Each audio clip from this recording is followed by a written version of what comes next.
One thing we talk about over and over with the current All Black side is about never focusing on the outcome.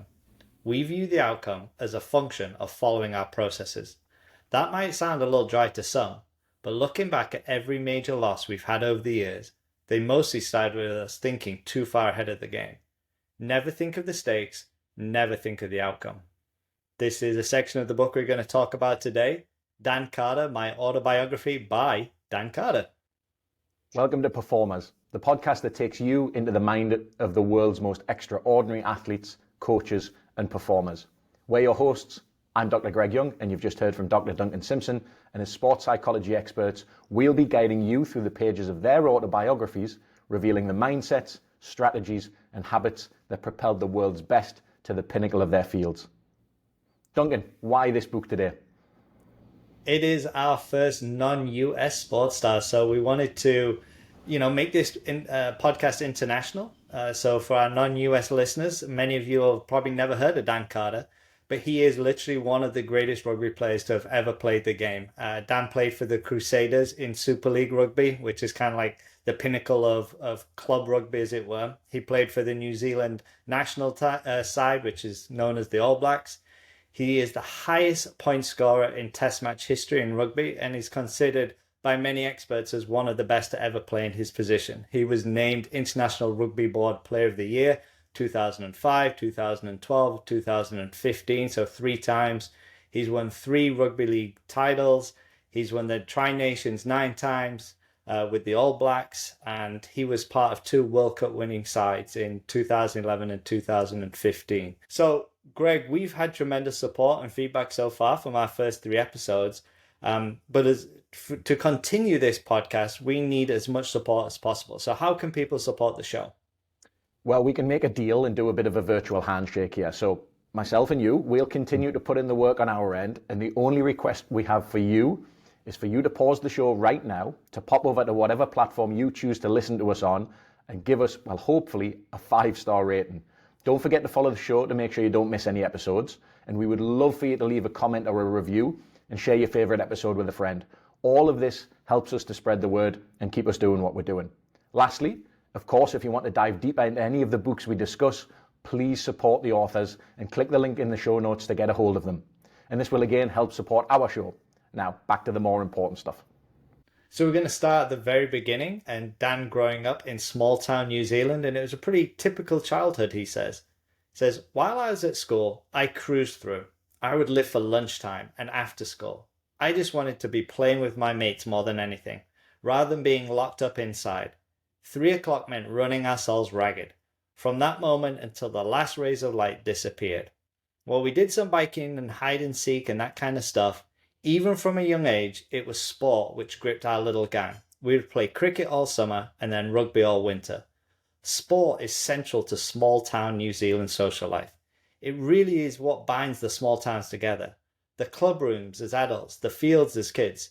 Maybe it was different in big cities, but there wasn't a lot else for us to do. So Dan really paints a kind of idyllic picture of him growing up. It wasn't too much about school, but running around with his friends. Sounds very free range. Kids being released from school, like being locked up inside, sounds like a little bit of a prison, being able to go out and do their own thing. And I think, reading through this, it resonated with me a little bit in terms of, obviously not an international rugby player, but growing up, this was kind of how we spent our time outside of school as well. For me, it was more on the football side of things with friends, but it was very much outside doing things, connecting with people around you. And he continues, he says, I suppose I was naturally sporty, but I put a huge amount of my success down to the way Dad encouraged me. My mum always talks about it. Right from when I was a wee boy, Dad was wanting me to play rugby. He was a very hands-on father. There was always a ball around, and he was always willing to play with me. Not because he wanted me to be an All Black, but because he was a sportsman himself. He loved rugby and was happy to have a wee boy to teach the game. As soon as I could walk, he wanted me kicking the ball. That was his next mission. Cool, he's walking. Big tick. Then let's get him kicking. Apparently, I used to try and tackle my mom around the legs from a very early age. It's just in my blood, I guess. So right there, he's kind of, he's got a sporty parent. He's got his dad encouraging him. I think what we're seeing here again is that connection that we've had to other people. We had Andre who had his dad. We had Lindsay who had her dad and a grandpa and a mother and kind of came from a sporty background. We had Drew Brees who had a very sporty family himself. And I think what we've got here again is that introduction, that gateway, that pathway that's being produced for the future athlete at a very early age by someone that's passionate about the games themselves. And we see in this next kind of few paragraphs, Greg, really about how rugby is not just the sport, it's all about the community and the social life. And he says, so many of my early childhood memories are about being down at the rugby club with Dad. I started playing rugby when I was 6, Southbridge midgets in the morning, playing with my mates, having the time of my life. Dad was a purist, so the night before I had to get the nugget out and clean my boots and have my kit laid out for the next day. So he's getting, that was kind of a little bit of a ritual. And he says, I got so excited on Fridays. We had a takeaway ritual, fish and chips Fridays, but the game was all I thought about. I wanted to go to sleep just so I could wake up and it would be there. It was by no means solely about playing the game either. It was about the whole experience. Once I finished with the midgets, I'd race upstairs for the aftermatch. Then we'd go and help set up the goal pads and the flags for the senior players. I was in awe of the senior rugby players. They were the hometown heroes for us kids. There was such a big social scene around the clubhouse, and I adored every minute of Saturdays as a youngster. When we look at research into the reason why youth sport athletes choose to play youth sport, consistently what we find, not always top, but usually in the top 3, certainly in the top 5, is connection to other people, getting the chance to play with their friends and spend time with other people. And it sounds very much like he's got his little group of people, his friends, and then there's also the social scene for mom and dad as well, to be able to go there and connect. It sounds very much like that sense of community, which I think is obviously very important when it comes to that sense of connectedness, that sense of relatedness to other people, having that sort of infrastructure around you that just happens to be centered around the rugby world here.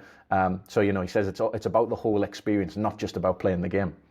Absolutely. And it's definitely a family affair. He says, rugby was the center of our social life too. If you weren't playing sport, you weren't really part of our community. Our family has always been deeply involved in local sport.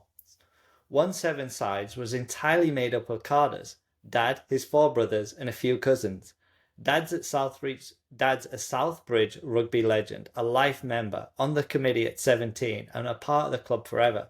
So he's talking about there's a team that's made up all of his family. His dad kind of lives and breathes rugby, and it's just a huge part of his upbringing. I imagine that would be terrifying to step out onto a sevens field and just see 7 players all with Carter on their back in New Zealand. That's probably going to be terrifying. But yeah, family affair. We've got that literal family there, that kind of classic, what we consider to be the family, but also the family extends into the community, and it sounds very much like he's in that sort of environment from a very, very early age. We hear more and more kind of about the importance of his dad and the role that he played, and he says, but despite the various people and organizations that needed him, he was always my number one supporter. He would drop me at training, coach me, even play alongside me in certain teams. He was always there on the sideline, watching and supporting. His rugby ideology ran straight down into me.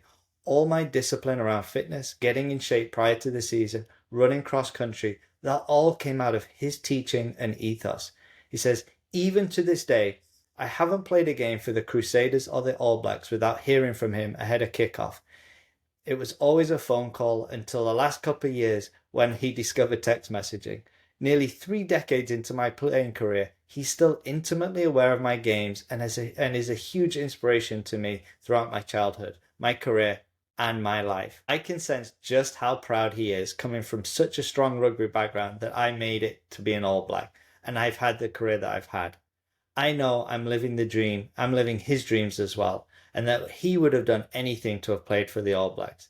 That team meant so much to him, and while he never made it himself, being able to watch his son play for a team brings him such huge satisfaction. So we hear this, another pivotal father figure in the life of one of our performers. I don't think we can really overestimate the role of that significant other, right? Whether that significant other is a brother that played, or a father that played, or a mother that played, whatever that is. I think the thing that really jumps out to me here, and we've seen this a little bit in the previous episodes, is this idea of investment as well, right? So when we talk about investment, maybe with Agassi, it was his dad was spending so much time and really pushing him. Lindsey Vonn, it was maybe the investment of picking up and moving from their relatively small town to, to a big skiing part of America where she could continue to develop and continue to flourish. And I think for anyone who's listening here who's maybe the parent of a potential performer, someone that's in the younger sphere, recognizing that investment isn't always financial. It isn't always you on the front foot, but that investment can very simply just be support. So driving people to and from practices, being there, playing alongside him in certain teams, right? I remember watching my dad playing over 40 sides. I was never able to play myself, but like feeling that connection was there, watching, supporting, providing positivity, being that sort of safety net, that comfort blanket that someone has around them when they're figuring out their sport and learning and continuing to develop. That investment doesn't have to be financial, doesn't have to be massive, but you're going to invest in other different ways. And all of these collectively, they compound in each other. And that's where we start to see the real development of athletes. I think that's a great summary. And from the investment, it does not sound like he's putting pressure on. And Dan's not feeling pressure. In fact, he just feels that his dad's incredibly proud of him and that he's kind of living out a little bit of his dad's dream. But with that, there doesn't seem to be the pressure that, he's not taking on that responsibility that, I have to fulfill my dad's dreams.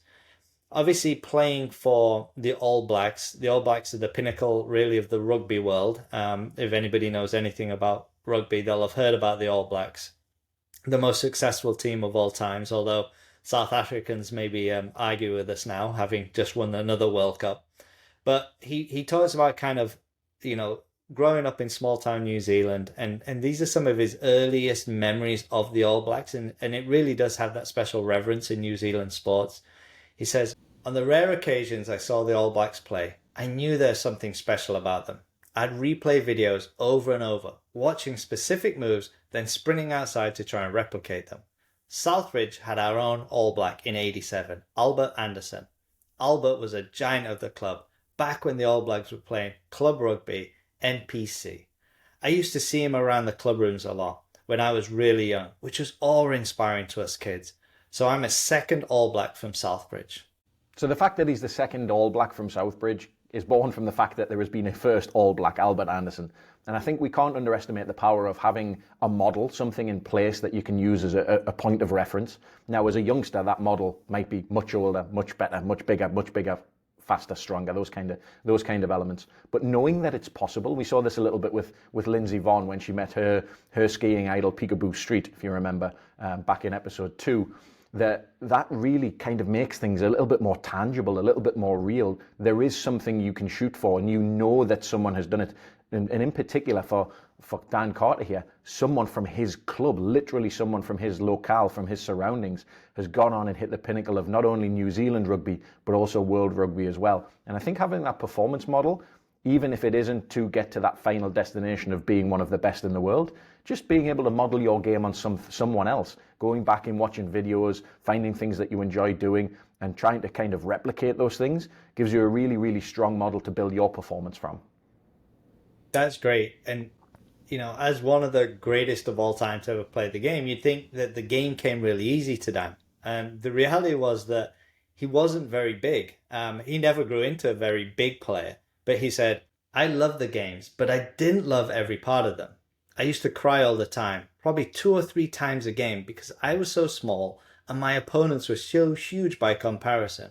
But I would always just go on tackling. I was told the old cliche, the bigger they are, the harder they fall. It's been used to get little guys to do mad things forever, and it worked on me. Tackling those monsters hurt like hell, and I hated it. There would be times when I would just completely muck it up, get flattened, but that's how you learn at that age.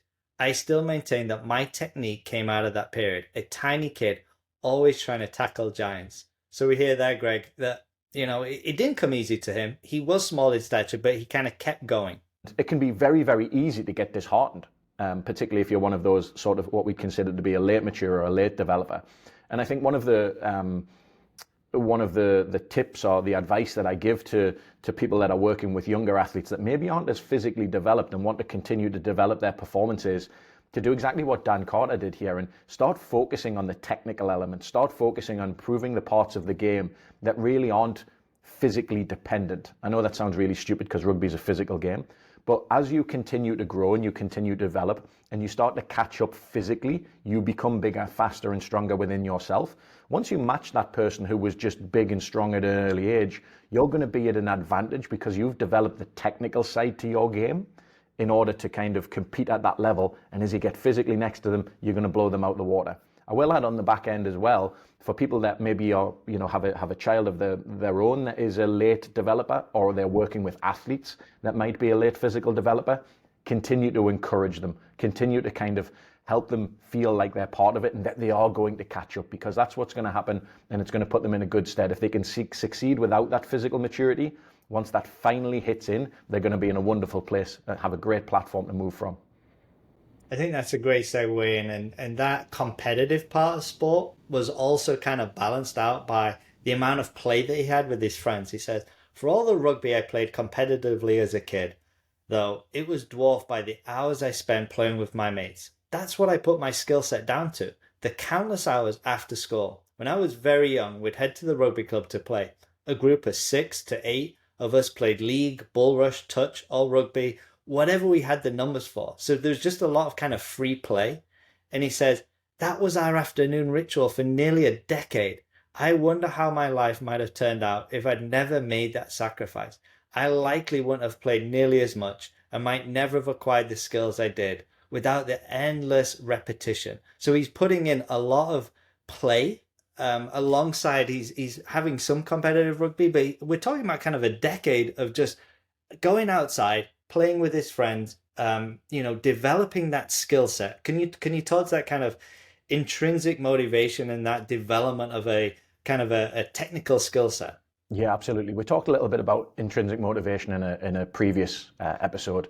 And remember that intrinsic motivation is really where that motivation comes from within, right? As opposed to external or extrinsic, which are external factors that are having an impact on you. So it sounds very much here that Dan Carter plays because he likes rugby and because he's playing all of these different games related to rugby. But he also likes to spend time with his friends. And if that's what your friends are doing, that's a great way to spend time with your friends.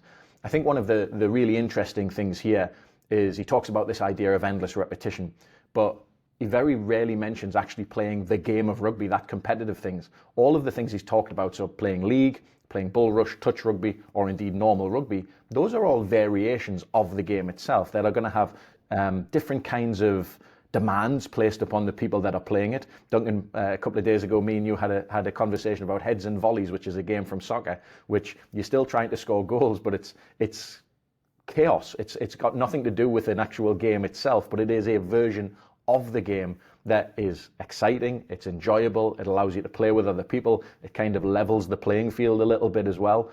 But I think that all of these different versions of rugby that he's playing, he's getting that repetition without repetition, which is what we've talked about previously. And I think this next bit kind of really summarizes it. He says, it was truly a dominant part of my childhood. For years and years, I never got into video games, never really watched much television. An oval ball, a few mates, a patch of grass, and I was set for hours. Those games we played were pure pleasure, were probably the reason I became an All Black. Now, I'm not saying you can't watch television, and I'm not saying you can't play video games for those parents out there, but I think it is that just, going outside, playing with your friends, it's unstructured play, but there's lots of different versions, and he's developing that skill set, and especially as a young player, he's not losing that fun. If he just kept playing competitive rugby where he's getting run over week after week, that probably would have been quite depressing for him. I think the part that really jumps out here to me is this idea of autonomy, right? So if we talk about unstructured play, well, who's in charge of unstructured play? It's the people that are playing it. They come up with the rules, they come up with the playing field dimensions, they come up with what you can and what you can't do, what we consider to be a winner, all of these different elements that build into it. And they build a sense of autonomy, they build a sense of self-regulation as well. They can go off and do this themselves. And if we're talking about developing skills, not purely rugby skills, what we'd consider passing or tackling or catching or kicking, the skills of being able to be in a social environment, being able to interact with peers, being able to communicate, being able to problem solve, being able to resolve conflict, because I'm sure there were plenty of conflicts during these unstructured games. These are all things that can come from getting yourself out of that notion of competition and putting yourself in that unstructured play, or even what we'd consider to be a cooperative situation. And there's a moment in the book that you could potentially point out a single moment that might have changed the rugby world. And it says, on the morning of my 8th birthday, I hopped out of bed and walked down the corridor to the kitchen. Dad gestured over his shoulder towards the field, telling me to look outside. Standing there, gleaming in the morning sun, were a pair of professionally made rugby posts. They were a replica of the goals down at the club, expertly painted in blue and white, the Southbridge colours. The posts remain standing today. They've become a bit of a local landmark. Mum and Dad will look up from breakfast and see tourists taking photos of them from time to time. We talked a little bit about environment playing an important role in the ability to develop those skills. Certainly Agassi going and spending time in Florida, and Lindsey Vonn going and spending time in Colorado and developing her skiing skills. If you're going to be a kicker, having a set of goals in your back garden, that's a pretty strong environment to grow up in. And you can hear kind of a little bit of his practice habits here. He says, that redoubled my obsession with place kicking, which is for our American listeners, it's really, like field goal kicking. From then on, every spare minute was spent kicking from all angles. I'd practice in front, then move next to the house where I'd kick over the fences to get over the crossbar. There would be another angle, kicking over the trees and the driveway. Back then, there were no kicking tees. You made a bird's nest of a pile of grass, pile up mud. Those days are so vivid to me, even now, and remain the foundation of my game. I wasn't aspiring to be an All Black back then. It was pure youthful enjoyment and fun. That's where I built up those basic skills that helped me through 13 years of professional rugby. So he's got the goalpost, and he's just purely, not by guidance, not by a professional kicking coach. He's moving the ball, kicking over driveways, kicking over trees, kicking from different angles, hasn't even got a kicking tee. He's just having fun. And he said, he wasn't trying to be an All Black. He was just having fun as a kid. There's a famous quote from a really high level coach: if you can dodge a wrench, you can dodge a ball. And that's really what I think. If you can kick it over a car in the back fence and kick it over some bushes, you can kick it when the playing field's nice and quiet and there's nothing in front of you and there's just a set of goals. Again, we're getting all of this variation that's built in here, right? He's kicking from all different angles, all different distances. He's got obstacles, visual obstacles, distractions, everything's going on. But that's all starting to develop, whether he knows it or not, develop him for the path towards becoming a kicker or a person who kicks with the All Blacks. And we're going to hear probably a little contrast to Lindsey Vonn's development. So when we heard Lindsey Vonn in episode 2, she talks about at age 9, I'm going to win the Olympic gold medal. That was her goal. But for Dan, he didn't really have those ambitions. He said, and that's why, regardless of what I've gone on to achieve in life, I didn't grow up with serious ambitions within the game. People might think that's false modesty, but my early record would bear it out. I did well enough through age group sides, but I never seriously threatened to break into any truly important team through primary and early high school. I wasn't particularly bothered by that. It was just a fact of life. I never really thought about it much at the time. So he's kind of, he's playing rugby, he's enjoying it, and he's playing for some sides, but he's nothing standout. He's nothing particularly special. And he hasn't got that goal of, hey, I'm going to be an All Black. That's not even in his thinking. He's just going out and he's playing. And I think he's not getting a lot of pressure on him. Like, I need to succeed. I'm going to set these goals. He's just playing. I think it goes back to that idea of intrinsic motivation, right? That real just love of the game. And it sounds so simple and it sounds so flippant to just say, oh yeah, just play for the love of the game. And it's about the journey. It's not about the destination. I drifted through high school, making various rec teams, loving rugby, but never dreaming that it might be a career. It wasn't until I was in about sixth form, when I was in Aylesmere College in Leiston, that I was selected for the Hannon Shield district team. It was the first time playing against a whole side filled with quality, but also surrounded by legitimate talent from numbers 1 to 15. To my surprise, rather than being overwhelmed by the step up, I relished it. I was determined to see how far I could go. So right here, he's in high school, he's made a team that's filled with quality, and he's starting to get that, I think, crystallization and realization that, maybe I am good, and when I'm surrounded by quality, let's maybe see how far this can go. I think a lot of people, when they step up into that very competitive or a select or a representative squad, they're going to feel a little bit overwhelmed, right? That everyone here is good. What am I going to be like? And that social comparison, right? It doesn't sound at all like he's got that. He sees it very much as a challenge rather than a threat, right? I'm going to go into this situation. I'm going to see how far I can go. If it's 2 or 3 games, then so be it. If it's past that, that's great. But going in and seeing this as an opportunity to kind of push himself a little bit. And that's a perfect segue into this section where he says, this was the first sign of what would become a self-reinforcing feedback loop in my career. Every time I stepped up a grade, I felt instantly at home. The game almost grew easier due to the sheer skill of the whole team. It meant I had more space and time to make decisions and more confident that my teammates would be able to execute whatever I could throw at them. So talk to me, Greg, about that self-reinforcing feedback loop. I think that's a key phrase in there. It's very much like kind of getting on almost like a hamster's wheel that goes round and round and round. So if you get good stuff coming in, so that idea that when he steps up, he feels at home, that's going to continue to sort of perpetuate through his performance. He might be feeling confident, certainly feeling like he can do things and feeling like he fits in. Now, that's a double-edged sword here, because you can also have a self-reinforcing feedback loop that maybe isn't a good thing. So perhaps you make a step up and there's a little bit of doubt. Doubt impacts your behaviors impact your performance impacts your outcome, and then your outcome impacts your beliefs again, and that continues to spiral on. So the fact that when he's stepping up, he's feeling comfortable here, that comfort is continuing to sort of follow through and almost act as a bit of a flywheel here to help drive his performance forward. So that's what we mean by a self-reinforcing feedback loop. It's something that continues to perpetuate, providing it's fed with the right things.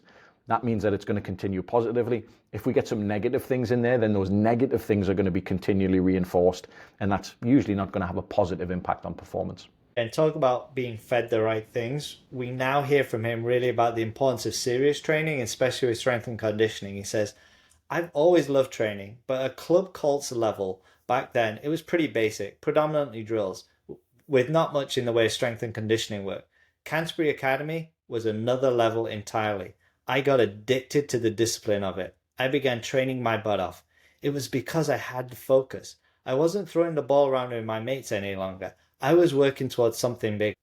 I think what this reminds me of a little bit is education. So if you think about usually educational models, they're very, very broad, and people can, and I was certainly one of these people, that you can kind of muck around a little bit, and because everything's so broad and nothing really stands out to you. But as you move up your academic levels, whether that's the grades through school or you're moving through the model that we went through in England, moving through to GCSEs and then to A levels, where you start to study the thing that really interests you and that really excites you, that changes your behavior, because it provides that, exactly what he says, a focus, a point of reference, a destination here.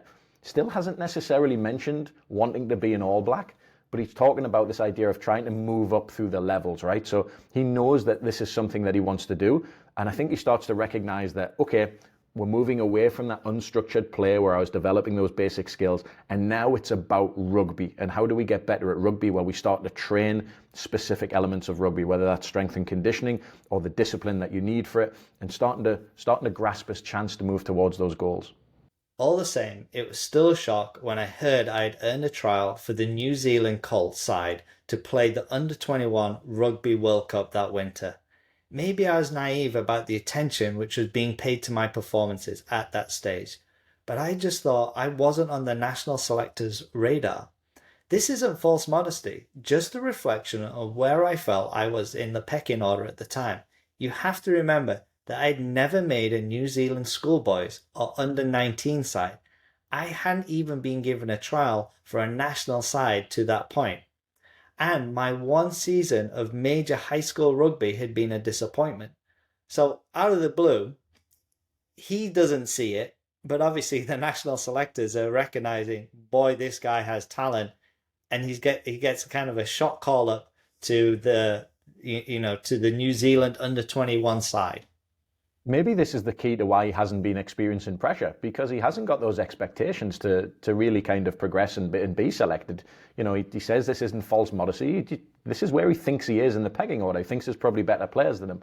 So the fact that there isn't that level of expectation, I should be playing, I should be getting the call up, they should know who I am, maybe that just alleviates a lot of the pressure from him. And now he's going to be playing, he's stepping up another level, and he's playing with other high quality, the best players of his age group in New Zealand. So it's kind of that high tide rises all boats. And he says, we felt like we just grew another arm and a leg representing New Zealand. And because we were playing with such high quality players, all we had to worry about were doing our jobs. I'd never run with a team that strong before and continued to thrive being surrounded by players of this caliber. I was able to focus more on the intricacies of my game, to be more strategic in my decision making, and trust those around me would always carry out their end. So right there, he's saying like, hey, now I don't have to worry about other people. I can focus on my game and my development because I know the guy next to me is really good and I don't have to worry if they're going to mess up. When you think about the individual sport athletes that we've talked about so far, that sense of being on an island, I've got no one to bail me out. It is me and my performance. It seems a little strange that now that he's got really good people around him, he just now worries about him and his performance, and knowing that if he does his job and the people around him do their job, then collectively we're going to do really well. I think it also comes down to that shared confidence that we'd have, right? The phrase that we'd see in research would be maybe collective efficacy, right? We've got this confidence in us collectively as a team. It's not just about me. And we see this a lot in youth sports. You've got one really, really talented player that has to do everything to make the team successful. And if you're lucky, you might have two or three of those in your team. But now you're surrounded by talent, right? That everyone is of the level. You know that if you give a slightly bad pass, it's going to be fine. You know that if you miss a tackle, you know it's going to be fine because someone's going to have your back. And that's just got to put you in a position psychologically to do great work. So if you're a performer in perhaps a different domain outside of the world of sport, if you have confidence in the ability of the people around you to be able to contribute to whatever project or task or thing that it is that you're working on, that's where you're going to do great work, because you can settle in knowing that, okay, I've got to take care of my job and my part, but knowing that the collective, when it's all brought together, is going to be a really, really strong and high caliber product. Absolutely. And as he progresses through, he's getting recognized at all different levels, and he's gotten recognized by Canterbury, and it's really his first professional contract. And it's Canterbury is the team that he's grown up idolizing. And he says, the first time I walked into the dressing room, it was a curious combination of awe and fear. I resolved to keep my head down and my mouth shut, to try and learn as much as I could. He says, I was like a mute that first season, watching what everyone else was doing in training and trying my best to emulate them. I found it hard to quiet down the voice in my head which kept saying, what are you doing here? You don't belong. Every game brought me face to face with guys I'd watched on TV my whole life. A magical time. The year before, I'd been playing club rugby Colts and working at those weird odd jobs. Now I was playing for Canterbury, earning my living as a rugby player less than 2 years out of school. So again, it's all happened quickly, but what about that idea of he's in a locker room and he's just like, he's got that kind of inner dialogue, what the hell am I doing here? And then he's going on the field week in, week out, and he's like, hey, I know that guy. I've seen him, I know who he is. Do I belong here? Well, here comes that phrase that I'm sure we're going to get as we dig more and more into autobiographies. We're going to get this idea of imposter syndrome. And a ton of athletes that I speak to, a ton of just people in general have experienced imposter syndrome. Imposter syndrome for me is a really interesting one, because I think everyone of all ages and stages, all walks of life, experience this in some shape, form or fashion. And the more I've thought about it recently, the more I've kind of actually started to see it as a positive thing. And I know that sounds really weird because people suffer from imposter syndrome, but there's the old adage, right? If you're the smartest person in the room, you're in the wrong room, right? So let's take that and let's get rid of smartest and let's just say the best, right? If you're the best person in the room, you're in the wrong room. Now, if you think about what Dan Carter's experiencing here, he sat down in the dressing room and he's looking around and there's all of this talent and he's saying to himself, I don't belong here. I'm not at this level. If we really kind of start to unpack that a little bit, that's a pretty good indicator that you're actually in the right room. Because if you're sitting there and you go, yeah, this is me, I'm the top dog in this room, you're probably in the wrong room. But the fact that he's got to go in there and stretch himself and really continue to develop and enjoy what he's doing, for me, that's a great indicator that he's in the right place. Another great lead in, Greg. For those that follow rugby, they'll have heard the name Andrew Mertens. He is literally one of the greatest players of all time, and of course, he's playing at the club that Dan Carter is also playing at. And there's this moment whereby Dan does not expect to play or to start, and Andrew Mertens, of course, plays in his number 10 position, and he says, "I thought I dreamt it. There'd be no prior warning that I'd make the side, let alone start at 10. The remainder of the team went by in a blur. I struggled to comprehend what had just happened. Then Mertens walked around like a perfect team man he is, and he shook my hand. 'Congratulations, mate,' he said. 'If there's anything you need from me, just let me know.' It's impossible to convey the enormity of that decision. You might as well have told me I'd been elected Prime Minister. Mertens was more than just an incumbent. He was a cult hero in Christchurch. We loved him to a near irrational degree for his sense of humour, his infectious calm, his outrageous skill, and the way he embodied everything this team and this town inspires to be. He was 29, in his prime, and here was this 20-year-old, a little punk who barely scraped into the Canterbury team, starting the biggest game of the season. But to his credit, he went beyond the handshake. The remainder of the week, he was in my ear, helping me prepare for the game. I will forever be grateful for him for the way he handled himself through that situation." I take a lot of positives first and foremost. This is a great indication to me that Mertens is a team man. This is what a teammate does, not just someone who is part of a group, but someone who's a teammate. And the sort of the framework that always pops into my head, particularly in team sports, is me and we, right? So if I'm focused on me and my performance, yes, that's useful in certain situations. Dan Carter's talked about the ability to just focus on his game, but realizing that you're part of something bigger, that you're part of a collective, and that if we collectively succeed, then I as an individual, we succeed as well. So this is, 29, obviously he's not over the hill, he's not a veteran, but he's got a little bit of life experience here, Mertens, and knows that, hey, if we succeed here, I succeed here. And the only way that I succeed here is if I, kind of help this 20-year-old little punk develop their game and feel like they're in a position to be able to go out there on the field and be successful. So Dan has success. He's having success at every level. And then this. "Congratulations," he said. "What for?" I replied, confused. "You made the All Blacks."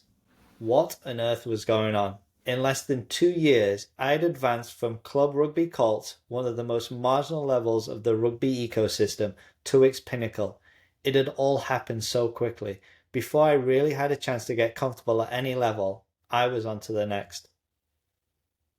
Meteoric rise, I mean, without a shadow of a doubt. And I think we continue to encourage people to step out of their comfort zone, right? To push themselves. And we talk about this idea of a skill challenge balance, right? That we want the level of challenge to always ever be slightly ahead of the level of skill that the person has, because that's how we continue to drive development and performance.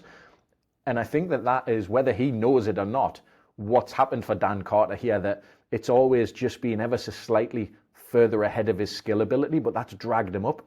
And he hasn't been focused on, okay, well, I'm going to sit here and I'm going to succeed at this level, see what I can do here, and then move up to the next level. He's just been naturally sort of pulled through the levels. And I think that's had a really positive impact on his mindset, his expectations, and also the way that he's been able to move through, the ability to deal with pressure as he takes those steps up through the levels. For me, it's about he seems to be playing very present at whatever level he's at. And that comfort level, that hey, I'm just going to, like, this is the level I'm at. I'm going to be present at this level and not set the goal for the next level. Not that he's not ambitious, but he's just being present. And as you said, that all of a sudden he's meeting that challenge, so he'll get rewarded. So I think there's a lesson there of not looking too far ahead. And we're not saying goal setting isn't important. I think goal setting is very important, but it's not when we set expectations, we can invite pressure on. So he then gets this opportunity to play for the All Blacks, and there's something about that iconic All Black jersey, and he says, "It's such a dreamlike situation, your first All Blacks jersey. The whole country grows up wanting to earn one. And here was mine.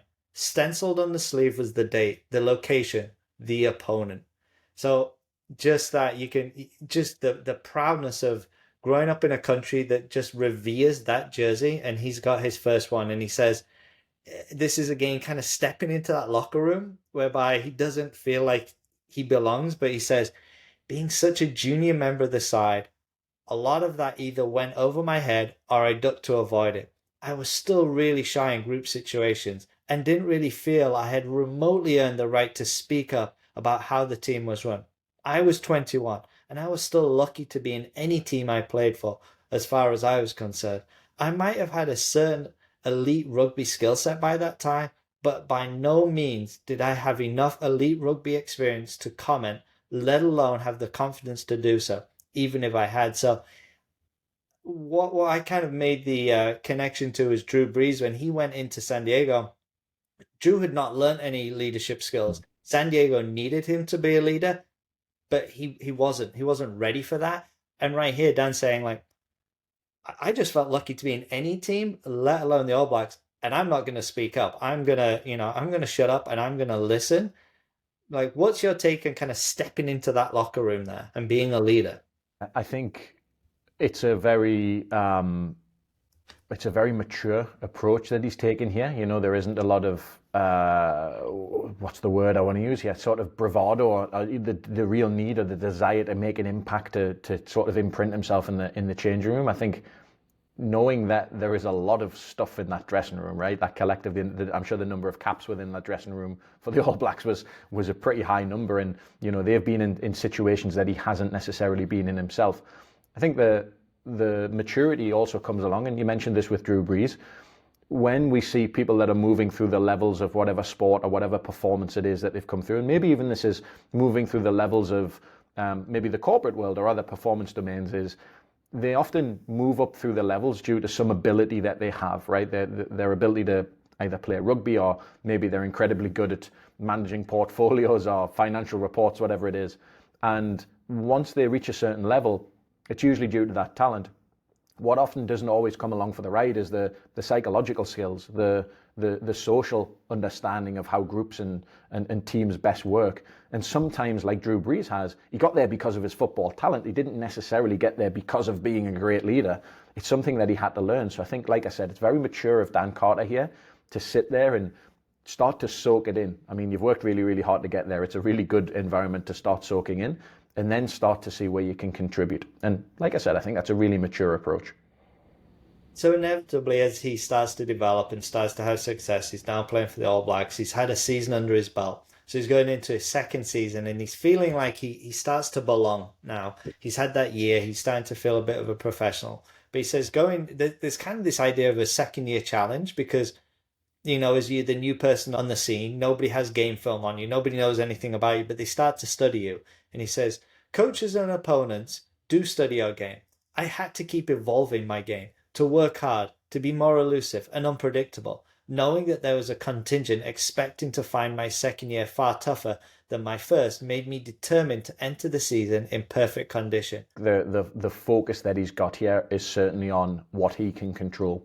And we've talked about the importance of focusing. He mentioned this very, very early on, and I think the first opening statement that you made, it's about focusing on the process, about doing what you can do in order to get to where you want to go. And he says, it wasn't just physical either. I knew that my first year I'd been quiet to a fault, especially for someone playing in the backline position, which requires some leadership. And while part of that came down to wanting to watch and learn to earn respect rather than demand it, I knew it also came down to shyness and being naturally differential. It was simple. If I wanted to continue to grow as a player, I would need to find my voice on the field. So there's great self-awareness there. He's recognizing that, yes, I felt I wanted to embed myself in and watch and learn and be respectful. But he's also says, like, I've got a natural shyness to me and I'm not necessarily one to speak up. But he's also saying, this is now, it's what's required of me. I am a leader. I need to lead this team. You hit the nail on the head with self-awareness. We talked about that last week, right? That is a fundamental, foundational skill for everyone to have. I think what is really interesting here is he's got a self-awareness of who he is as a rugby player and his skills and the demands of his position, but he also has an appreciation and a self-awareness of who he is as a person, and knowing not in a bad way, the baggage that he brings along, right, of potentially being shy in a position that demands non-shyness, whatever the right word would be. And knowing that that's something that he's got to work on and taking steps to work on it.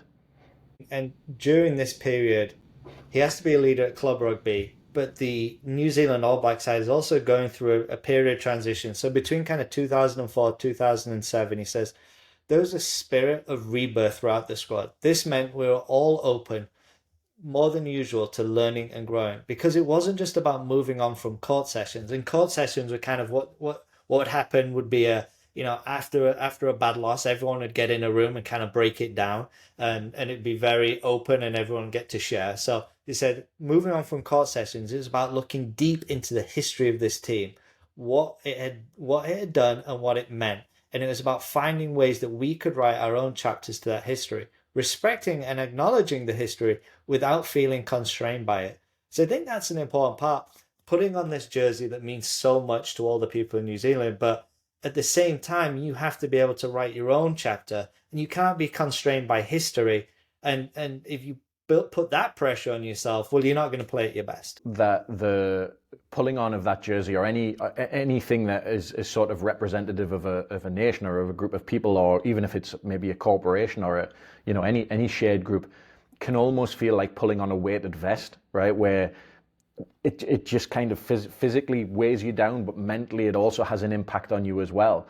And I think that what is really strong here is understanding the history and where you came from and what the shirt is and what it means, but also, well, how are you going to take that, continue on? And I love that idea of writing their own chapters. How are you going to continue to evolve this story? Where are you going to push it? What are the things that you bring to the table that can help make this jersey continue to be what it is?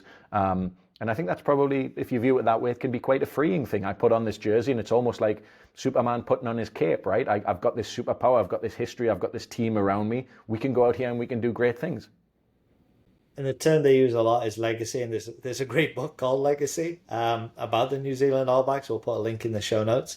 And he says, on the tour, we started to talk much more about the All Blacks legacy, about how it was our job not just to play for the All Blacks, but to add to that legacy. You had to leave the jersey in a better place than you found it. That was your aim. It made about being an All Black so much more meaningful. When I think about the modern All Blacks, what we strive for, the standards we set ourselves, so much of that grew out of that tour and the conversations that we had with one another. So we've talked about in the past kind of having a purpose that's bigger than yourself, and it's about leaving the jersey in a better place. I don't know if there's anything else you want to add in. You've already kind of talked around that idea of legacy. I think very, very quickly that is something that everyone can buy into, right? It's a shared value. You can have your individual things that drive you forward, but if we know if we're all pulling in the same direction for something, right, leaving that shirt better than you found it, I think that's a very empowering and a very empowering set of values. So at the same time, he's really now, between kind of 2004, 2007, he's really established himself as one of the best in the world. And he says, the press were talking me up as the best player in world rugby, which meant there was an unbelievable pressure to perform. No matter how much I tried to put that stuff out of my head, it was hard to entirely escape it. So really, probably the first time, Greg, throughout his entire rugby career, he's now listening to outside voices about that idea of expectations and pressure to perform. The idea of this pressure now coming from things that are external is a really good indicator that all of his maybe not all of his motivation, but a lot of his motivation, the majority of his motivation was coming from within. And now we're maybe starting to see that pendulum swing a little bit, whether he's conscious of it or not. Thinking about what does this mean to other people, external factors, want to be a great All Black, great representative. If you can, he talks about that idea of trying to put that stuff out of my head. We've talked about this idea of, okay, well, if you put it out of your head, how are you going to do that? What are you going to put in there? And I think if we're looking to try and entirely escape it, which is very difficult, realigning yourself with how did you get there in the first place? What are the behaviors, the beliefs, the thoughts, the feelings that you had? Can you replicate those again? Because those are the things that put you in the best position to be successful. They don't guarantee it, but they put you in the position to be successful. As soon as you're starting to get that external spotlight coming in, that can be a really hard thing to juggle. And going into 2007, there's a Rugby World Cup, and he says, that summer, I couldn't have been in better shape physically or mentally. The previous couple of years had seen me grown from a fringe All Black to owning my position, and I felt in peak condition as we headed into the World Cup in 2007. While during the previous tournament, I was making up the numbers and watched in a slightly detached way as our tournament fell apart. This time, I felt like this was my team. I had immense confidence in our setups, from the coaches to the training staff to the players. Most of all, I had confidence in myself. I was in form, in shape, and at a perfect point in my career arc. This was a time to shine, my moment, my chance to prove myself, not on a world stage. I felt I'd done that, but a unique and special tournament. So, talk about that mindset. He is going into the World Cup, and I don't think he could have been in a more confident mindset. He's talking physically, mentally. He feels at his absolute best heading into a major tournament. Well, I think this is a case of the stars being aligned, and I hate to burst the balloon, but I think very rarely is this going to happen, right? Where you feel great, you've got all the people around you that you need, you're in great form, you're feeling good, you've got confidence, all of these different things. I think this is what we strive for, and when we build systems around people, that's ultimately what we want them to do, right? We want them to feel free to go out there and perform at their best. I think that this is a really good challenge again for him, that he's not seeing this World Cup as something that he has to perform at, something that there's a lot of pressure on him to perform at, but something that he now gets to perform at. I get to show my stuff, not necessarily just on the world stage, but on the world stage in the biggest tournament within that sport. And going out there and representing your team and feeling like you're in a great place, man, that's got to put you in a really powerful headspace. Because there is pressure. There's pressure from the media. He says we had lost 4 World Cups in a row. So both the media and the public worried about how that would affect the team. Personally, I didn't feel a huge amount of pressure based on our run of poor performances at the tournament. To the public, that might seem odd, given how distant 1987 was. That was the last time they'd won the World Cup. But the majority of our team had played in 1 World Cup. We didn't feel like we were responsible for the failures in prior tournaments, which is a good thing because there's enough pressure at World Cup without weighing the losses of your predecessors too. I think that's really interesting, right? There's a lot of pressure on this team, but this team isn't that team. You know, it's kind of like it's the old adage of Theseus's ship, right? That if you repair or you replace each individual plank of wood on a ship and you end up replacing every single plank of wood, is that still the same ship, right? And that's kind of what we've got going on with teams as we move through here, right? World Cups are 4 years apart, really long time since 1987. Although it looks the same, i.e. everyone turns up in an all-black kit, it's not the same team. So to bring negative things along with you, it's probably not a great place to compete in a major tournament. If there are lessons to be learned and ways that you can improve, that's phenomenal. But hanging on to the past for the wrong reasons seldom puts you in a great position to be successful. It's a great kind of piece of advice. One thing that, you know, we can get stuck in as performers is sometimes overthinking and making things more complicated. So this was the year of the now infamous conditioning window. So instead of starting Super League rugby training with the Crusaders, the other Canterbury All Blacks and I were conditioning separately. It felt strange to be physically separated from your teammates as they worked towards a goal we all shared. But the strategy sounded solid, so we didn't question it. I barely touched a rugby ball at first. Instead, there were long gym sessions with lots of fitness and speed work. I was feeling fantastic physically and agreed with the principles on which we were driving with the principles that were driving this different approach. It was a very long season, so it seemed logical to build slowly and deliberately. When we finally integrated with the Crusaders in late March, though, there was something missing. By then, the season was more than a month old, and the wider group had been training for 4 months. The usual feeling of unity and purpose was absent, and there was a bit of a us versus them sense in the camp. It was a really weird dynamic, the strangest I would ever encounter in a normally rock-solid Crusader environment.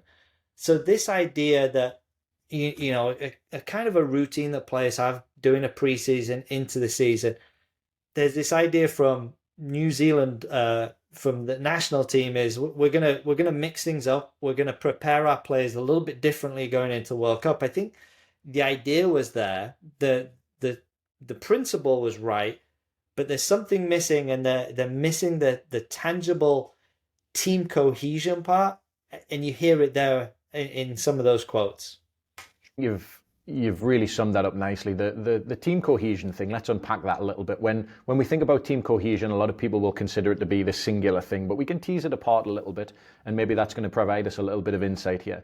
So if you think about group cohesion or team cohesion, we can split that into two parts. You can split that into task cohesion and you can split that into social cohesion, right? So task cohesion is how good are we at getting the thing that we need to get done, right? And on this side of things, it's rugby. How well can we perform as a team? The other side of things is social cohesion. How well can we interact productively as a group, which has an impact on our task cohesion, right? Now, if you separate those two factors apart, what's happened here is there's a lot of focus on the task, right? How do we get better at being stronger, faster, the kind of the conditioning sense, a little bit of a reductionist approach there. But again, the desire behind that was pretty pure. What they're missing is this social cohesion. So really, if you train sort of two groups separately and then sort of throw them together a month into the season, one group has been working together and has developed that social cohesion that makes them feel connected as a team. Relatedness is a huge thing that we talk about in sports psychology and comes from self-determination theory. That feeling of being connected to other people, hugely underrated. So if you're someone that is coaching or someone that is leading a group, yeah, it's important to focus on the task element of things, but you've got to pay attention to the social part of things as well. And if you pay attention to both of those things collectively when they come together, that's a really powerful and united force. I think as performers in whatever domain we're in, we have to think through big decisions and have to think through unintended consequences. Right here, this is an unintended consequence of a major decision. And you have to try and look through decisions through a 360 degree. What are the worst possible outcomes here? And this is an unintended consequence. And unfortunately, they go into the 2007 World Cup and they don't play well. Dan, despite him going in physically, mentally in amazing shape, he gets injured. And the team losing the quarterfinals, they lose to France 20-18. And he says, after the final whistle blew, we assembled in one of the bleakest dressing rooms of my career. We'd lost in the quarterfinal of a tournament we were heavily favoured to win. It was only natural there'd be some anger and despair, manifesting itself in different ways throughout the squad. And it did prompt from 2007, it's pretty well documented that this team went through a lot of soul searching and went through some changes. And looking ahead, they knew in 2011 New Zealand were going to be co-hosts for the Rugby World Cup. So we're going to jump ahead to 2011. They said all the conversation going on was about whether we would be able to handle the pressure from the public. The international media went so far as to speculate whether it was even an advantage to be hosts. The theory went that because we were such a rugby-mad country, the pressure would overtake us. That seemed rather silly to me. We were in familiar surroundings in front of our own crowds. Yes, there was pressure to perform, but we would have felt that anywhere. Here, there was that, but there was an indescribable excitement of playing the best teams in the world in our own stadiums. So again, he's putting a different mental model and frame around this pressure surrounding a 2011 tournament. Yes, some people think this, but I'm going to think this. It's a great perspective shift, right? Objectively, nothing has changed. The Rugby World Cup is being held in New Zealand. How do you choose to view that?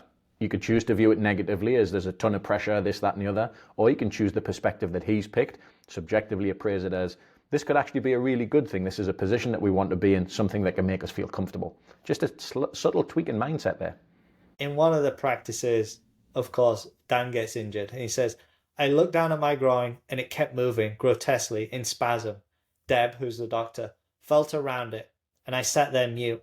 I was in so much pain and the potential implications for the game, the tournament, were just starting to dawn. The rest of the team slowly finished training and began to filter into the room. I had questions running around my head. How serious is this? Is my World Cup over? I had no way of judging the scale of the injury. Whether it's just a tear that would heal in a couple of weeks or a complete rupture, I just didn't know. The MRA showed that the muscle had torn clean off the foot plate. I asked if my World Cup was over, already knowing the answer. They confirmed it was. My heart sank. I said nothing at all. So you've got to feel for a guy, he's literally probably the best rugby player in the world. They've not had success in 2007. A home World Cup, and he injures himself. It's a freak accident in training, and he's out. So how do you even begin to process that? It's bad luck. In the same way that we talked a little bit about the stars aligning going into a World Cup where he felt like he had everything around him. This is just as you say, a freak injury that just happens to have incredibly bad timing. And there's very little you can do about that. There's always going to be the feelings of what could I do differently? How could I approach this? Why me? Why now? Why all of these things? And at the end of the day, it can just be a little bit of the luck of the draw. Now, that's a really hard thing to tell an athlete. Ooh, unlucky, son. You just so happen to time this badly. But I think, again, what it really highlights is that when we talk about injury with athletes, it's not just a physical injury. It also has massive psychological implications as well. A groin tear or rupture coming off the foot plate, that's one part of it. But perhaps the bigger part is, how does he come back from this? How does he deal with the psychological side of things? When we hear that right now, he says, I lean back and welled up with tears. My questions were whys. Why here? Why now? Why most of all? Why me? This tournament had meant so much to me, and it had just been wrenched away from me, doing something so honorary, something I'd done dozens of times a day for virtually my entire life. It was a freak injury, one which could have happened at any other time and had no impact on my World Cup. Kicking a ball, the action which had brought me so much joy and so much opportunity, had now snatched away a dream I'd been working towards in one way or another for my entire career. And it's hard not to kind of feel that emotion. It's not, hey, I'm going to miss this game or this final. A World Cup comes around once every 4 years. Similarly to, you can think about an Olympian who's going to train their entire life for an Olympics and they get injured just before the Olympics. That's their goal, their destiny, and it's been taken away from them. No, and a home World Cup, right? That comes around once in a blue moon. Every 4 years for a World Cup, but how often for a home World Cup? You're right. You really, really do feel for this person. Well, one way that he kind of processed it, which was kind of unusual, and I don't know that this would have come to my mind, was that he was asked to do a press conference pretty soon after it. And this was the thing that kind of broke his bad mood. He says, that only broke when Joe Locke, the media manager, approached me and asked if I'd like to do a press conference ahead of the quarterfinal. The event ended up pretty emotional. I had no option but to be candid about the fact that my dream had been hauled out from underneath me. The wall I normally kept up around the media came down. But as draining as the experience was, I also found it empowering, like I had asserted control of the injury and the narrative. I had stopped just being a victim of this awful event. I opened up about my feelings, both personally and towards the team. And I said I remain convinced that we would win the tournament. And I love the sentence that stands out for me is, I asserted control over the injury and the narrative. And we've talked about the narrative, the story that you tell yourself. Expressing that narrative, that story that you tell to actually other people, very, very, very powerful. A problem shared is a problem halved, right? Being able to not just live in your own head, but be able to share that information and tell people what that narrative is in your head, whether, rightly or wrongly, being able to share that and be in control of expressing how you feel and doing that in a relatively safe environment, right? It is a press conference, so all eyes on me, but that's a real genuine expression of how he feels in that moment. Unfortunately, he has to watch from the stands, and in the semi-final, he says, when the semi-final and final came round, I watched from the stands with very mixed emotions. I loved my team and my teammates, but I wanted so badly to be there with them, sharing the good and the bad, the nerves, the excitement, and particularly the sense of satisfaction after the adrenaline of the week is resolved in a game. They're out there doing exactly what I'd always dreamed of and worked towards. I tried not to dwell on it, why it happened to me and not someone else, but it was hard not to. The final was obviously incredibly tense, but we pulled it off. With the final whistle, a lot of my bitterness melted away. I was just so happy for my teammates, for the coaches, for the whole country. I got swept up in that. I was allowed onto the field and I was able to soak it up for that final feeling. It didn't turn out the way I'd planned, and I'd still give anything to have it have played out differently, but in front of a packed home crowd, we'd won the World Cup at last. You are going to probably not be in a great headspace there because you feel like you can't contribute to the task. But, what he's got there is a connection to the team, to the group, to the larger part of things. He's got a connection to that shirt and what that shirt means and what that win yeah, what it means to him as an individual to be able to have a gold medal put around your neck, but what's the bigger implications for that? Recognizing that, it's not just about me, it's about we. I'm going to go back to that again. After the World Cup, he's obviously going through rehab and going and recovering from a pretty serious injury. And it's really, you're hearing for the first time how injury is taking a real mental and physical toll on him. And he says, I realized I'd be playing in just a few weeks and found myself wincing at the prospect. And as he travels back to New Zealand, he says, no sooner had we landed in Auckland than I was on a plane to Christchurch, ready to rejoin the Crusaders. After going through my medicals and working with the physio team, the day came when it was time for me to kick a rugby ball. I still clearly recall the first time I stood at the back of my run-up, staring at the ball and feeling utterly tormented. The memory of what happened at the World Cup had mentally scarred me. I had no clue whether my groin would hold up through the kicking motion, and I was in no hurry to find out. Kicking had always been something I'd loved, and had come easily. Now every time I stood looking at a ball on a tee, I had to fight to get away from the memory of that afternoon in Wellington. Now my body was shot. I was stuck in what felt like an endless cycle. Play a few games, get a new injury, then give in to a few weeks of rehab again. I had no confidence in my body. Every time I stepped onto the field, I would wonder which part would give way next. My mind was full of what ifs and fears I couldn't speak aloud. That's not how your mind is working when you're on top of your game. I never got close to finding a rhythm as a result. It was the winter of 2013, and rugby, for so long a joy, had become a prison. Fears gripped hold, and I use this idea of use the phrase kind of fear is like the psychological parking brake. When you're in a car, is when you've got that handbrake or the parking brake on, your car just can't go. And fear is like that. It's gripping him. And, he's wanting to try and get through this. And one of the phrases I love to use is kind of fight the war you're in and not the war that you wish you were in. And he's wishing things were different instead of kind of addressing really the reality. He's like, well, I used to be like this. It's like, face that reality. Like, you've got to be able to process. If you're in high performance domains, especially in sport, you're going to get injured. I'm not saying it's easy, but that's what he has to deal with. It's a very rational way of thinking about things, right? When sometimes emotions, well, not sometimes, most of the time, emotions can cloud rationality, right? And it's very easy to sit here and say, hey, just, what is the task that you've got in front of you, and go through and unpack it and deal with it separate from the emotions. But the reality is that those emotions are probably going to come for the ride with that. I think again, it's good self-awareness from him that he understands what's going on. But you can see he knows there's something not right, and you can see he's got that desire to get back to it, to find a rhythm, to be in that headspace that he knows he performs at his best. I'm feeling for him here a little bit. Absolutely. He's certainly going through it, and he says injuries really start to weigh on you as you get older.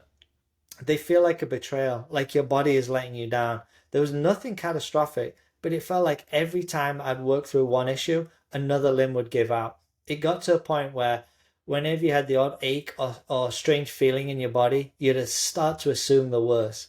And I think what's coupled with this, he's going through a lot of injuries, but he's also in a life transition. He's now got a wife and a young family. And it's kind of that natural progression we've seen with our other athletes. I could see it when he married Steffi Graf. He doesn't want to be traveling so much. He wants to be home. And you heard that with Drew Brees too, that family life becomes important. He says, having a wife and a young family meant that I didn't enjoy being away from home the same way. And the sponsor commitments meant that even on tour, almost all of my free time was spoken for. There were emails to answer, events to attend, promotions to shoot, hands to shake. The game, which I'd always loved, had become a ferocious beast, one which drained every bit of energy without restoring it in the way it once had. Every week I'd be haunted by this thought, which would refuse to leave me alone. I wish I could retire. Oh, so we've got the injury, we've got the family piece, and now now we're not hearing fun. We're hearing like this is a drag, but there's a financial commitment here. There's things he has to do. It's part of the beast. What are your reflections here? Feels like the pendulum from when he was a youngster, unstructured play, has swung about as far as it could possibly go in the opposite direction to every moment is accounted for, and it is super structured. I think what we've got here, this idea that it drains them of energy without restoring it the way that it once had.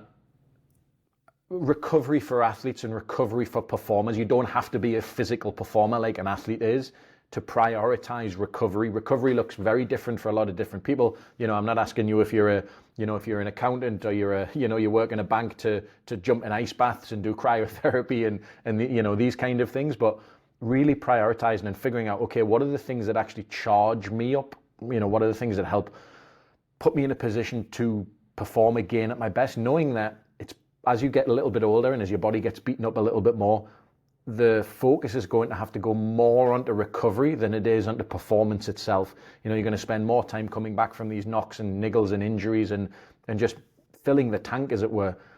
If you don't fill that tank, it's going to be very difficult to perform at your best. The old adage is you can't pour from an empty cup. Please make sure that you're recovering and filling that cup, your own cup up before you can fill up others. And part of that struggle is that image that you may have created around your athletic identity. He says, the worst part was that I didn't feel like I could talk to anyone about these thoughts. I couldn't breathe life into them by saying them out loud. It's not how rugby players are supposed to feel. We're marketing as if we're made of granite. That image helps pull in spectators and sponsors, but it can also mean that you feel like you have to live up to a particular kind of rugged image, regardless of how you're feeling inside. It's a brutal sport and exacts a heavy toll. That image, we're supposed to be made of granite. I'm not supposed to have these thoughts and feelings. How do I process it? It goes back to what I talked about. He identifies himself as a rugby player, as many rugby players would, and there is this stereotypical image of what a rugby player is. He is a person that plays rugby. I can't remember what episode we talked about this in, but recognizing that, right, there might be a stereotypical frame that this is the perspective that people view rugby players as, but making sure that you're taking care of your own needs as an individual, as a person first. He's starting to transition away from being a rugby player and starting to transition into potentially a family man, for want of a better phrase. And if there is no sense of identity outside of that performance domain that you have, that makes that transition away from that performance domain incredibly difficult. Advice that we've got for athletes or anyone in the performance domain is make sure that you sort of diversify the elements to your identity. So when that thing potentially gets removed, whether that's by injury or some other external uncontrollable factor, you've got other parts of you and other parts of your identity that you can pull from when times get really tough. It's not the end of his career by any means, but in 2013, he's saying, never getting a consistent run of games meant my performances when I could make the field was suffering. I had incredibly high expectations on myself, and I want to be the best player in the world. But through 2013, I wasn't even close to the best player on the field. So he decides, as we'd advised, and obviously we'll talk about this, that he decides that he's going to get help, and he reaches out. He said, I decided to treat my mental issues the way I would my physical, to go and get help from professionals. Fortunately, the All Blacks have, in Gilbert and Oka, one of the best mental skills coaches in sport. I started spending more and more time with him and Seri Evans, another top mental skills guy I dealt with through the All Blacks. I put a real focus on remembering that I still didn't have long left in what was one of the best jobs in the world. You can have a crack at fixing your sink yourself, or you can call a plumber. And, people like you and myself have expertise. And I think that's quite an adult thing, to recognize that there's something that you want to work on and to reach out to people that have the expertise to do it. I think the other thing that stands out there is that idea of gratitude as well. He's feeling very grateful or incredibly fortunate about the position that he's actually in. It might not seem like a great position right now, but it could be something completely different. But choosing to look at the positives, to a good position to be in. So he's made that commitment. I'm going to go talk to people. There's that step is one, and the next step is, how honest am I going to be? And I think we've all faced that with athletes, is that, sometimes when we're sat face to face with people, how much are we going to open up? And he says, the only issue was that as much as I wanted to be open and honest with Gilbert and Seri, I always held back a little, because I knew they were part of a coaching infrastructure of the team. I knew I could trust them, but at the same time, the idea of Steve Hansen or the other guys knowing I was feeling this way filled me with dread. The whole time, I was terrified of Steve finding out I had these feelings. Our relationship had deteriorated badly in 2013 to the point where I wouldn't even talk to him about anything. I just bottle it all up. He's not a naturally open guy either, so we'd end up just making a lot of assumptions about what we're thinking. And for context, Steve Hansen is the head coach in New Zealand at the time, so he's making a lot of assumptions about what Steve's thinking. He's bottling a lot of things up, and he's also potentially not being as forward with Gilbert and Seri as he could because of that infrastructure. They're part of the coaching setup. Obviously, people have that self-preservation element to themselves where it's very hard to feel vulnerable. I'm glad that he's got that relationship, that he knows he can trust it. I understand the doubt that might sit in the back of the mind at certain moments. But in order to do probably the most positive and productive work, it is about putting yourself in a position to be vulnerable. I think taking that first step and going and seeking help, but then also giving the professionals the right stuff to be able to work with, I think it's easier said than done, but very, very useful. I always talk to athletes, we can sit here and we can, I can help you feel better about playing badly, or we can try and work on helping you feel better and play better. He's really struggling with his relationship with Steve. He's kind of making a lot of assumptions. And I think that he's got some insecurity around his own position now. He says, it was my 5th injury of the year and I started to spiral down. Gilbert picked up on it. And with his usually intuitive power, he finally teased it out of me. Some of my doubts regarding my future, Steve, and my place in the team. To his credit, Gilbert realized there was a huge gap between my assumptions about Steve's thinking and what Steve's impressions and intentions were. Gilbert suggested Steve and I start meeting for a coffee once a week to talk about rugby and our plans and so on. When I opened up to him about my thoughts, he was shocked. He couldn't believe that what I'd been thinking. This was a huge relief, and it started me thinking more positively about this end of year tour, viewing it as less of a make or break for my career and more of an opportunity to get some game time without worrying too much about its quality. So I think it's great. He sits down with his coach and realizes they've kind of been talking past each other or thinking past each other and making assumptions. And all of a sudden it's like this, whoa, this weight's lifted off his shoulders. It seems so simple. Sit down and talk to someone and see if things are aligned. If you never speak to anyone, then you'll never know, truth be told. I think it's easier said than done. The fact he's a senior player, being able to sit down and speak to the coach, whether he'd feel comfortable doing that as a more junior player within that team, I don't know. But I think at times conversation really is all we have. He gets through some of the challenges with his coach. And actually, the book ends pretty much there. But I thought, well, I wanted to look at 2015. And the 2015 World Cup is that idea of beat your best when your best is needed. In the final, they play against Australia. And Dan scores 4 penalties, converts 2 tries, with the final one taken with his right foot. So he changes feet, takes a kick, which is kind of crazy to think about. He also kicks a drop goal and gives the All Black, a famous victory, holding off a very good Australian team. He was also named man of the match, and he received the kind of the International Rugby Board Player of the Year for the 3rd time. That's where we're going to leave the book, but we'd love to hear from you. What are your 10 top life lessons from the autobiography, Dan Carter? Fantastic. Number 1, focus on the process, not the outcome. This is where we began. So concentrating on the process rather than being fixated on the outcome leads to more consistent and more sustainable success. Dan even talked about the idea we view the outcome as a function of following our processes. Number 2, embrace the joy of sport. It's the reason we all play. Finding joy and passion in what you do can be a powerful motivator and a source of fulfillment. So his childhood memories prevalent throughout this entire book. An oval ball, a few mates and a patch of grass, set for hours. Number 3, value family and community support. The support of family and community is integral to personal and professional growth. His dad was his number 1 supporter, and the role of local rugby within Dan Carter's community was integral during his development. Number 4, learn from every experience. Every experience, whether it's a victory or a setback, offers valuable lessons. Those experiences, they might be tough to take at the moment, but they can prompt a lot of soul searching. Number 5, maintain physical and mental fitness. Maintaining physical and mental fitness, it's just crucial for peak performance, particularly within sports. Dan Carter's focus on conditioning and mental preparation for matches, second to none.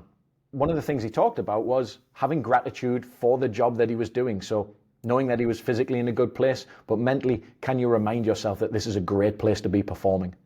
Number 6, adapt and evolve. So adapting to changes and evolving skills are so necessary for long-term success. Coaches and opponents are going to study your game. You have to keep evolving. Number 7, overcome adversity with resilience. So facing and overcoming adversity builds character and builds resilience. Dan Carter referred to that notion of why here, why now, and most of all, why me? These are all questions to ask as you continue to work through tough situations. Number 8, seek and provide mentorship. The role of mentorship in personal and professional development is invaluable. Dan Carter learned from his senior players in the dressing rooms that he was in and eventually became a mentor himself. Number 9, balance your professional and personal life. Balancing career ambitions with your personal life is crucial for your overall well-being. Remember to take time to fill your own cup, prioritize recovery. Number 10, embrace leadership and teamwork. Effective leadership and teamwork are fundamental to achieving the goals of the collective. If you want to continue to grow as a player, you need to find your voice on the field, and that voice is going to have an impact on the people around you as you develop as a leader. And those are a fantastic 10 life lessons, Greg. As always, there's things that we can take from each of these stories, and sometimes from the mental game, it's about addition through subtraction. It's not about doing more. It's about, hey, actually, how do we do less? So how can you tell us, like, what are the things that we can learn from Dan Carter? What are the 10 things we can potentially avoid doing that would help us on our path to high performance? Absolutely. Number 1, avoid overemphasis on results. If you're focusing on the results over the process, puts you in a bad position. Focusing too much on outcomes can lead to unnecessary pressure. Number 2, don't neglect your mental health. It's just as important as physical health in sports. The importance of addressing mental challenges and stress, because they are going to be there, is going to be very important. Number 3, avoid your resistance to change. Being resistant to change and adaptation can limit your ability to grow. Failing to adapt a new strategy can hinder progress. Number 4, don't underestimate team dynamics. The role of team cohesion and social cohesion within those groups and the relationships within those groups is critical in sports and performance in general. Overlooking the importance of team cohesion can negatively impact your team's performance. Number 5, avoid neglecting small achievements. Recognizing and valuing small victories is so important for motivation. Not recognizing those small victories can have a negative impact on your motivation as you go forward. Number 6, avoid rushing recovery from injuries. So rushing back from injuries without proper time to heal can lead to further complications and long-term issues. Pushing through injuries, that might feel like the right thing to do at the time, but making sure that you've got plenty rest, plenty recovery, that's going to have a positive impact on career longevity. Number 7, don't isolate yourself during challenges.